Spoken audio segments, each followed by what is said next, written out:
Hey everyone, it's Schmuckles. Don't mind my hair, I just woke up. Today we're going to talk about why I think Chapter 27 is most likely Jason Voorhees or Alien. Make sure to like this video and subscribe to the channel if you want to see more content like this, because these situations are ever changing. Today is also my birthday. I'm live on Twitch streaming a birthday stream right now. I'd love to see you come out and support the stream. I have one birthday wish, and it's that you come to the stream today. Okay, I wanted to make this video all about Jason Voorhees because there's a lot of interesting things happening with that franchise, but I want to put other things about other licenses in this video too, so I thought I'd just make it about every single license that I have news on. I know some people are going to be upset because we just got the night chapter and people are going to be like, Schmuckles, just chill out, bro. But there's so much new news. I wanted to get to work now, even though it's my birthday. So first things first, I saw this on a forum. Someone's asking, I've been hearing that this chapter is all about the For Honor crossover, but nothing's been confirmed as far as I know, and the stories and designs of the new characters seem to suggest they're original. This was after the chapter was announced, and Mandy, the community manager on Behavior, said this is an original chapter, completely and utterly original. So chapter 26 had nothing to do with For Honor. In this video, we talked about how November 6th, which is Stranger Things Day, we think that the Stranger Things property could be returning to 3 video games: Fortnite, Roblox, and Dead by Daylight. Check out this tweet that happened today. Do you copy? Get ready for the most immersive Roblox watch party ever and be a part of the episode that started it all this Stranger Things Day. And then they linked the Roblox website. I mean, this is kind of confirming that Stranger Things is coming back to Roblox. We kind of speculated it'd be around this time frame for Stranger Things Day. So right now, the only thing that's confirmed by the official Stranger Things Twitter is that Stranger Things is returning to Roblox, which means that Stranger Things is returning the license to that game. And a big thanks to Rogue from my Discord for bringing this to my attention.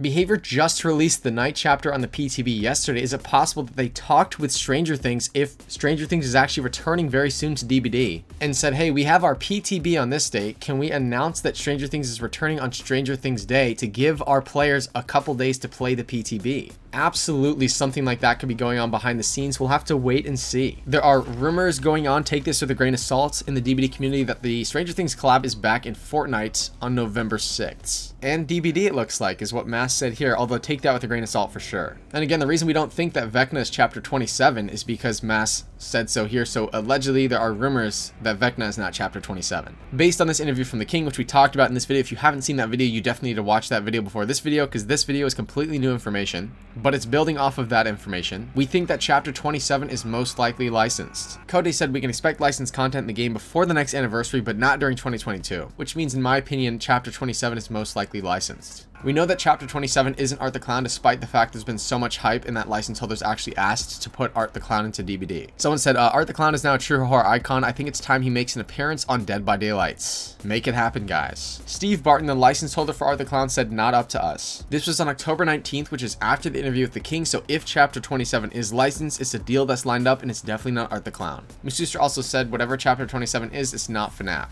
Take that with a grain of salt because that wasn't officially posted by the DBD Leaks Twitter. Right now, FNAF as a possibility for chapter 27 is kind of on the back burner for me. There was a lot of breaking news in the Friday the 13th franchise. On Halloween Day, the news broke for the Friday the 13th franchise. The prequel series Crystal Lake from Brian Fuller ordered on Peacock. This is going to be produced through NBC Universal. Peacock has given a straight-to-series order on a Friday the 13th prequel currently titled Crystal Lake. Victor Miller, who penned the original film in the franchise, will also executive produce with a couple other producers, and A24 will serve as the studio behind the series. So Miller and Toberoff, his attorney, were previously involved in a lengthy court case in an attempt to obtain the rights to the original film's screenplay for Miller. The Second Circuit Court of Appeals ruled in Miller's favor in 2021, giving him the US rights to the screenplay. As such, they do not have the rights to use any elements of the films established after the original Friday the 13th, which includes Jason Voorhees' trademark hockey mask, but are able to explore prequels as the case of the Peacock series. So when I first read this, I was like, okay, this is interesting. Victor Miller owns the original screenplay, so in the series, they can only use things that are referenced in the original screenplay. So I was like, oh yeah, I remember there were rumors that Sean Cunningham is working on a Friday the 13th sequel movie. So if Behavior wanted to license Friday the 13th into Dead by Daylight, would they have to go through Sean Cunningham to get that license?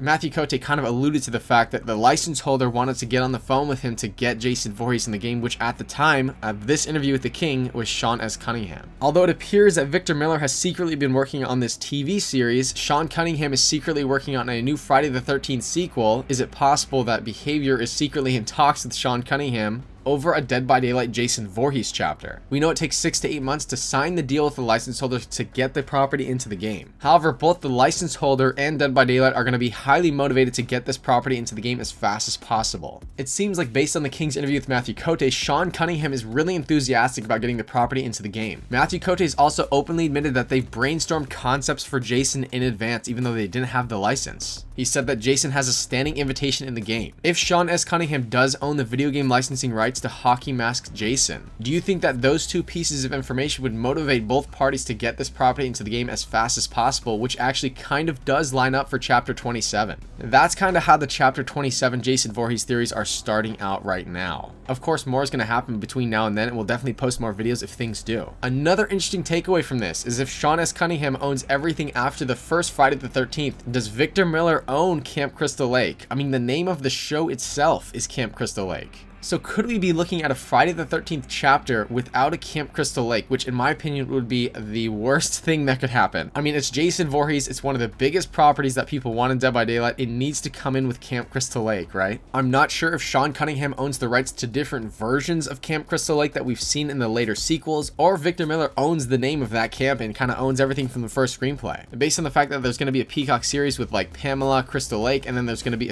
possibly going to be a sequel with Sean S. Cunningham. It almost reminds me of the double franchise that we see with Chucky, where there's two different versions of Chucky out there, but in this case, two different Jasons out there. Of course, this is also similar to what we see with Michael Myers. There's so many different versions of Michael. We got the original version of Michael in DVD. The Universal and Blumhouse version of Michael is not in Dead by Daylight at all. Behavior has never worked with those license holders before. The original Michael is from the original license holders, Compass International Pictures. So you can kind of see how different license holders own different entities, and that's actually what could be happening with Friday the 13th behind the scenes right now. And here's where the story gets really good. Larry Zerner tweeted out a little legal info on the TV deal. Reminder, I don't represent Victor Miller or Horror Inc. The TV show is being produced by both Victor and Horror Inc. Do you see in the article where it says Victor and Rob Barsamian will executive produce? Robert is Horror Inc., not Sean. The whole lawsuit was Sean and Horror Inc. versus Victor Miller, but now Victor Miller is working with Horror Inc.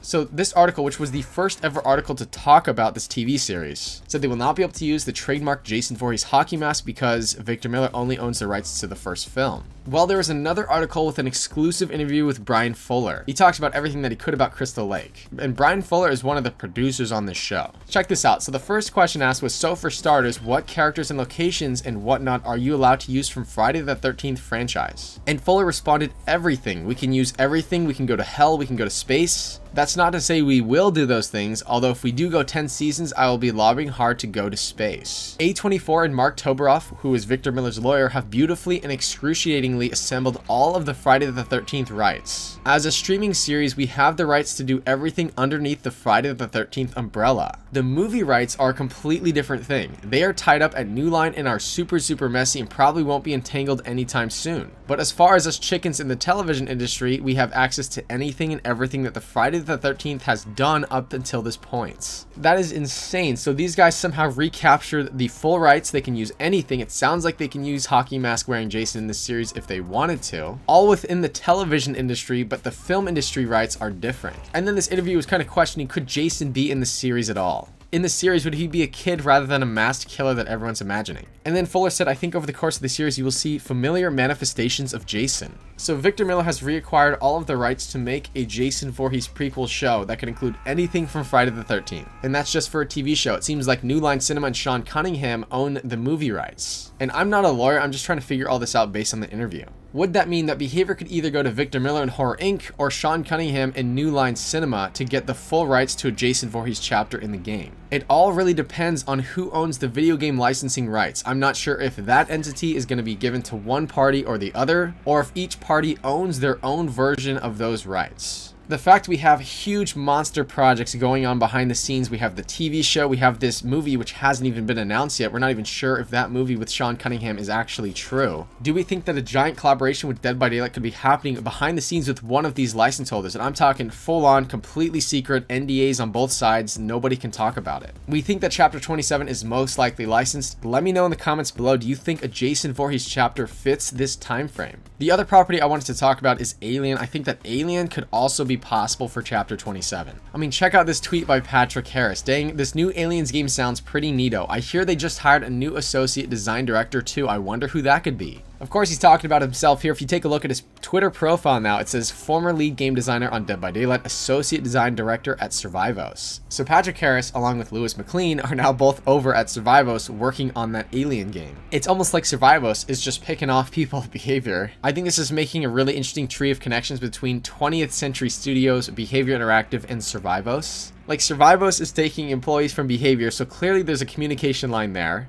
Survivos is also in communication with John T. Drake at 20th Century Studios, so there's definitely a connection there. And the community director on Dead by Daylight is also friends with John T. Drake, so there's a communication line between Behavior and 20th Century Studios right there as well. It's not like one employee just applied at Survivos and got the job. It's almost like the employees are talking to each other about their job and their quality of work and their quality of life at a different company or something like that. And I already talked about this in a previous video, but when the Sea of Thieves licensed Pirates of the Caribbean from 20th Century Studios into their game, the fans had some early clues John T. Drake was interacting with the game designer of that game. We saw that Behavior hired Eric Pope, and Eric Pope is friends with John T. Drake. So based on that information and how we've seen 20th Century Studios license third-party content into video games, I have to think that Alien is definitely possible for Chapter 27. I'm not saying that it's definitely happening, like there actually could be nothing happening, right? But I'm just saying that the more clues we get on how all these connections are connecting the Alien property or Predator property, you could argue, to Behavior, is really painting this interesting narrative. If Chapter 27 is a big license, it seems like it's most likely it could be Alien